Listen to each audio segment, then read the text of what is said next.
স্কুলের সেই শেষ দিন মনে পড়ে আজও। শেষবারের মতো সেই জামা, আর নেই কোনো সাজো। ছাড়তে বাধ্য বন্ধুদের সাথে প্রিয় শিক্ষক শিক্ষিকা মাননীয়, সেই আজব অস্বাভাবিক দুঃখের অনুভূতি সত্যি যে অতুলনীয়। পুরনো সেই স্মৃতিগুলো যদি পারতাম আঁকড়ে রাখতে, আবার আমার স্কুল জীবনে আমি চাই যে হারিয়ে যেতে।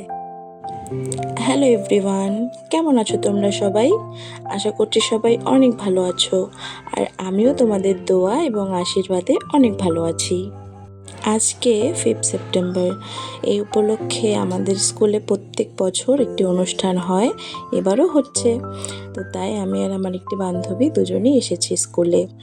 এই স্কুলটায় কত স্মৃতি জড়িয়ে আছে আমাদের। স্কুলের গেটে পা রাখলে কত কিছু মনে পড়ে যায়।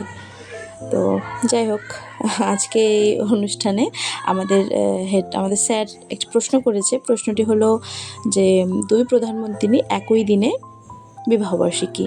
তো প্রশ্নটির উত্তর কেউ বলতে পারলো না। আমাদের যে স্কুলের যে প্রধান শিক্ষক মহাশয় আছেন, উনি প্রশ্নটির উত্তর দেবেন। তো তোমরাও শুনে নাও, অনেকে হয়তো জানো না উত্তরটি কী হবে, তো তোমরাও শুনে নাও উনি কী বলছেন। এটা আমার হিসেবে সম্ভবত বিহার হবে। হ্যাঁ, বিহার মুখ্যমন্ত্রীর দুজনের নাম বলতে হবে। লালু প্রসাদ যাদব, ওনার ওয়াইফের নাম রাবড়ি দেবী। সঠিক উত্তর, লালু প্রসাদ যাদব আর রাবড়ি দেবী দুজনেই বিহারের মুখ্যমন্ত্রী ছিলেন এবং দুজনেই স্বামী স্ত্রী ছিলেন। সেই কারণে দুজনের বিবাহ বার্ষিকী একই দিনে হবে।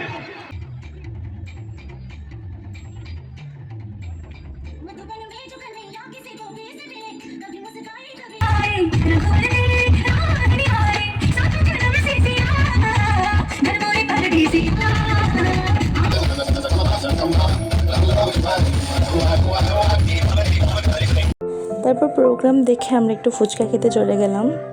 তো তারপর দেখলাম 2টো বান্ধবী এসেছে আমার, রূপালী, টুম্পা, আর এই তো মুনমুনের সাথে আমি এসেছি। আর এই পুচকি মেয়েটা হচ্ছে আমার যে বান্ধবী রূপালী, ওর মেয়ে। কত কিউট, আমাকে হাই করছিল।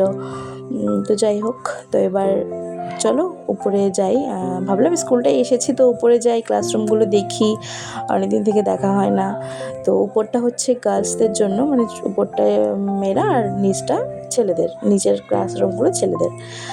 তো সত্যি এই সিঁড়ি দিয়ে যখন উঠছিলাম, বিশ্বাস করো এত কিছু মনে পড়ছিল না আমার, অনেক কিছু মনে পড়ছিল।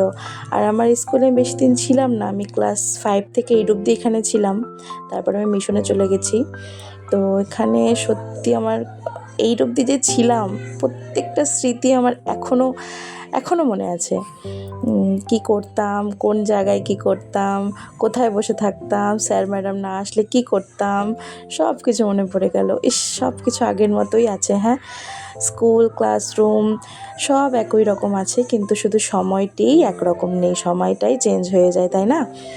এই কারণে যখন স্কুলে ছিলাম তখন ভাবতাম যে ধুর, স্কুল ভালোই লাগে না, স্কুল থেকে কবে কলেজ যাব, কবে কলেজে যাব। তারপর যখন কলেজে গেলাম তখন মনে হলো স্কুলটাই ভালো। তারপর কলেজ শেষ হয়ে গেছে, এখন তো কোনো কিছুই পাই না, এবার দুটোকেই মিস করি, কলেজও মিস করি, স্কুলটা সব থেকে বেশি মিস করি। স্কুলটা, এই তো আমাদের ক্লাসরুম, এই যে বেঞ্চ, কী অবস্থা করে রেখেছে, ব্ল্যাকবোর্ড, সব কিছু থেকে অনেক কিছু মনে পড়ে যায়। তারপর নিচে চলে এলাম, এখানে গান হচ্ছিল, আমরা সবাই এখানে বসে আছি।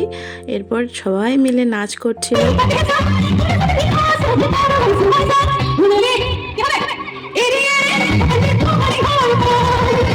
তো আজকে এতটুকুই। ভিডিওটি কেমন লাগলো সবাই কমেন্ট করে জানাবেন।